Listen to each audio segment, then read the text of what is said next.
If you come in, I'm just testing it out to see how it's working, what it looks like. I really want to start using my computer, so I need to test it out before I add TikTok to it. Before I add TikTok to it.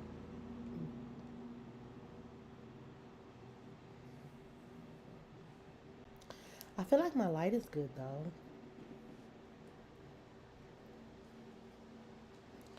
I feel like my light is good. I feel like I can close this.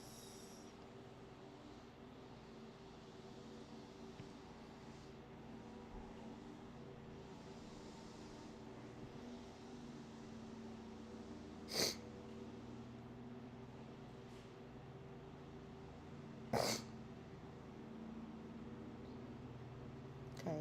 It shows that I'm live. Let's see what it looks like over here. It is a little delayed. Just a tad bit delayed.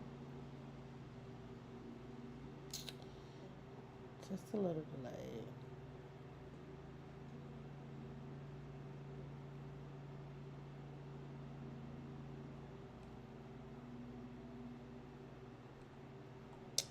But I'm testing it out.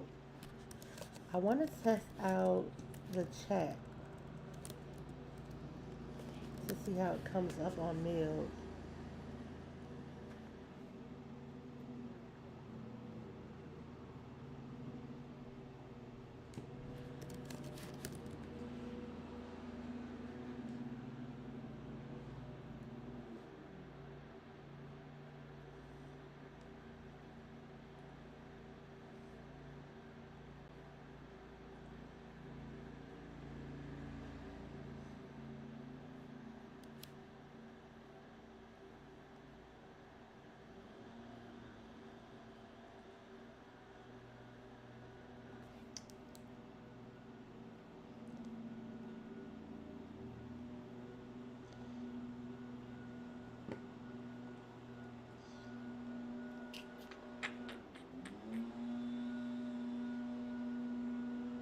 I feel like it's a delay and I need to use something else. I feel like Meld has a delay and a lag, and I feel like I need to use another program.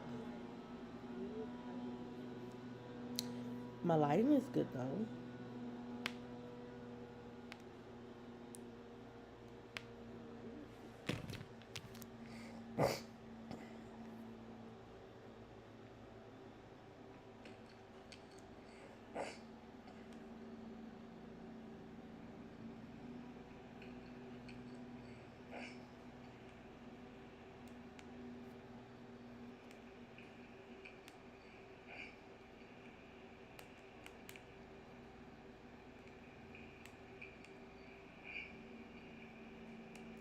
How does my okay, maybe not. Maybe not, maybe not. How does my okay, maybe not. Maybe not, maybe not. How does my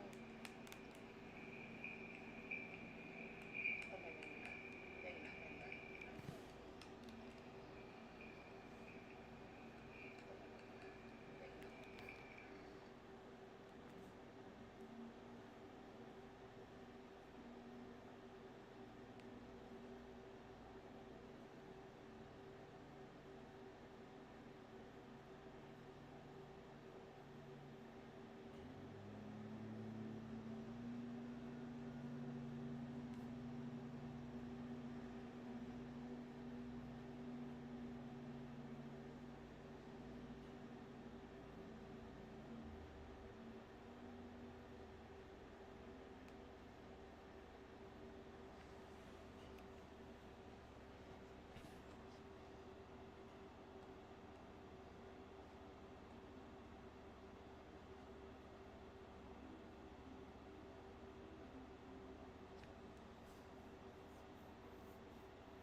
But I do have a live stream on YouTube.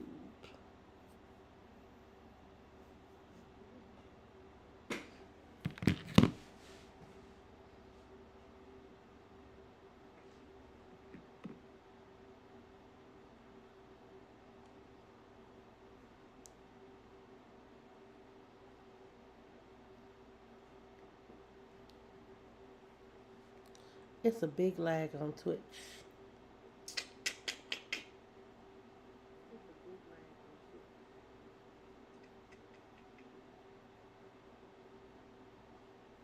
I do like this better though.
I feel like YouTube doesn't have as much of a lag, but there's still a lag on YouTube.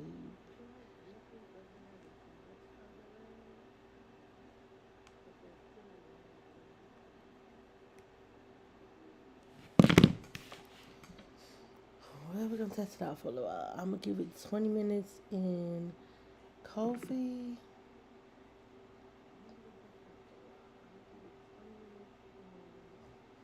Wait, let me go back here.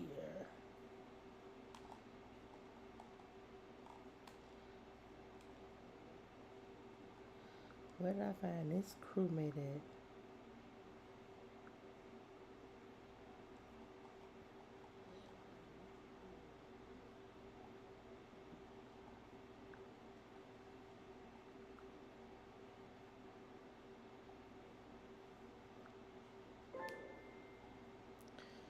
I feel like having Meld is lagging a little, but I'm gonna test it out. I'm gonna give it 20 minutes to test out. I'm going to move this down. I'm gonna move my face down so we can see the 20-minute timer. We're gonna start the 20-minute timer.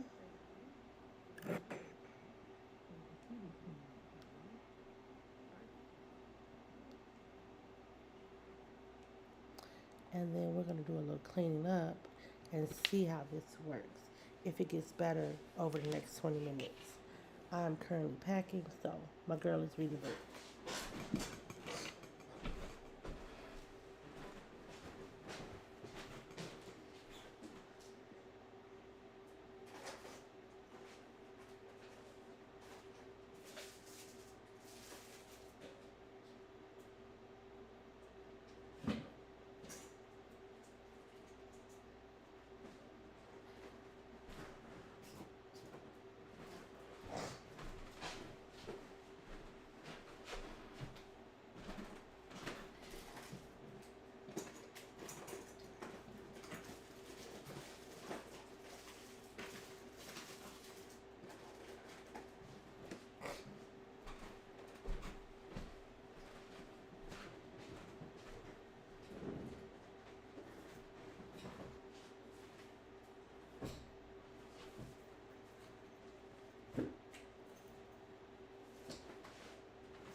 What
else can I fit in this container? I'll put this down here for now.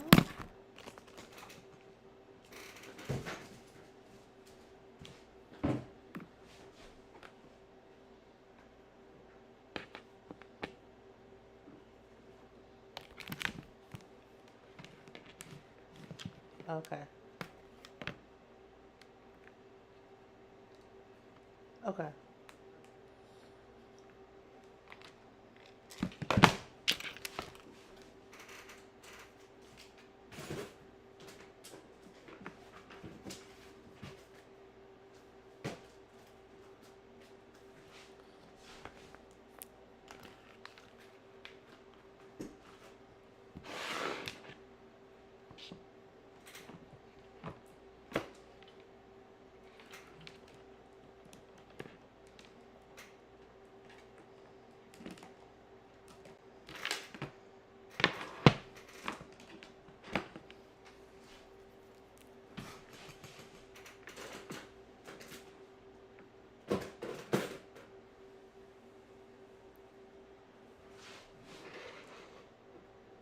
I don't know if the audio is lagging. I could talk a little bit, but can you hear it? Let me know. It says that the audio is moving, but I don't know if you guys can actually hear me, but it does say that the audio is moving.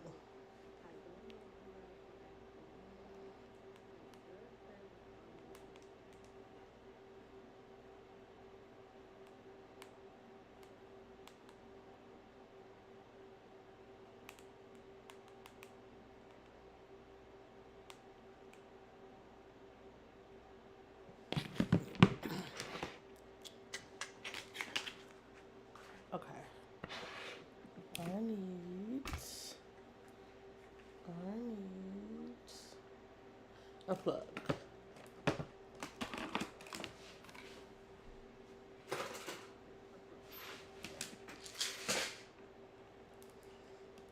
I need a plug.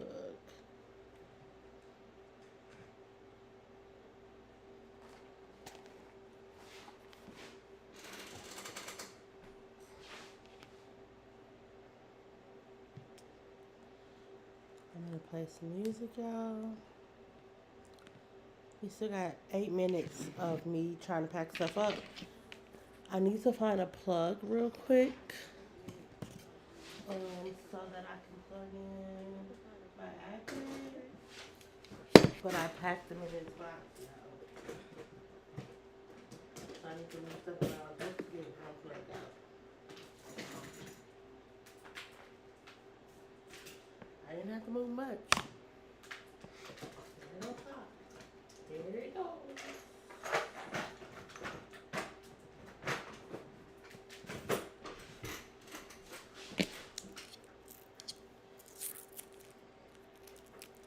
Play a little music. And then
think it's good. Yeah, I may have to change. I may have to change the Now system. connected to iPhone Girl, we 2. know which one you connected to, girl.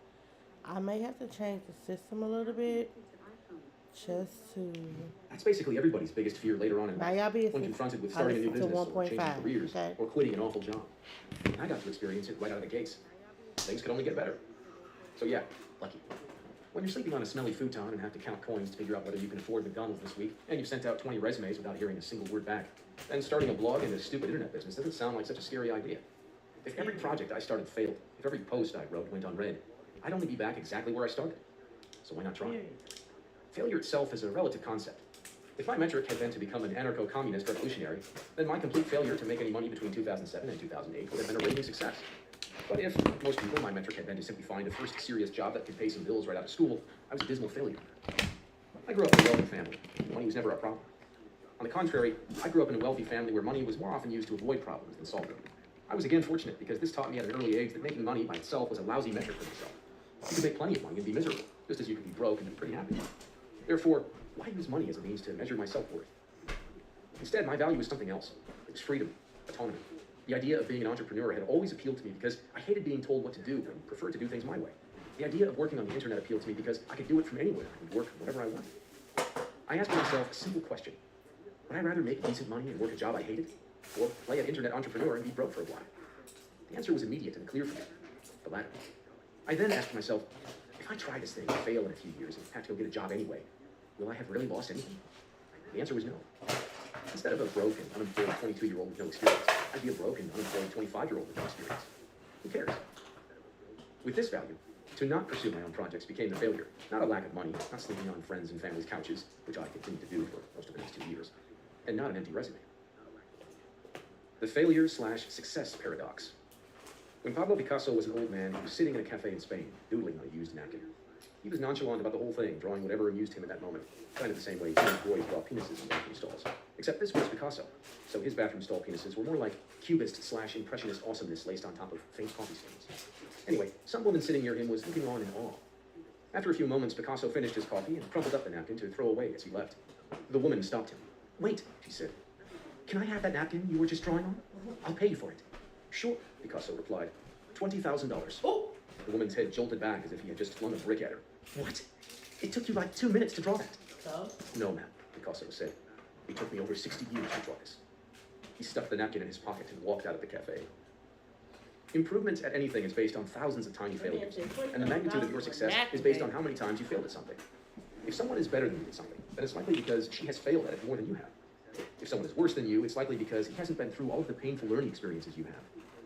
If you think about a young child trying to learn to walk, that child will fall down and hurt itself hundreds of times. But at no point does that child ever stop and think, "Oh, I guess walking just isn't for me. I'm not good at it." Avoiding failure is something we learn at some later point in life.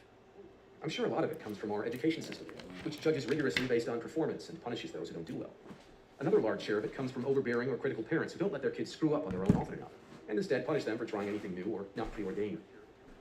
And then we have all the mass media that constantly expose us to stellar success after success, while not showing us the thousands of hours of dull practice and tedium that were required to achieve that success. At some point, most of us reach a place where we're afraid to fail, where we instinctively avoid failure and stick only to what is placed in front of us, or only what we're already good at. This confines us and stifles us. We can be truly successful only at something we're willing to fail at. If we're unwilling to fail, then we're unwilling to succeed.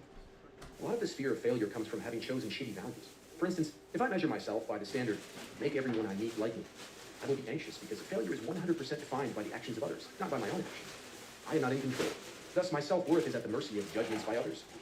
Whereas, if I instead adopt the metric, improve my social life, I can live up to my value of good relations with others, regardless of how other people respond to it. My self-worth is based on my own behaviors and happiness. Shitty values, as we saw in Chapter 4, involve tangible external goals outside of our control. The pursuit of these goals causes great anxiety, and even if we manage to achieve them, they leave us feeling empty and lifeless, because once they're achieved, there are no more problems to solve.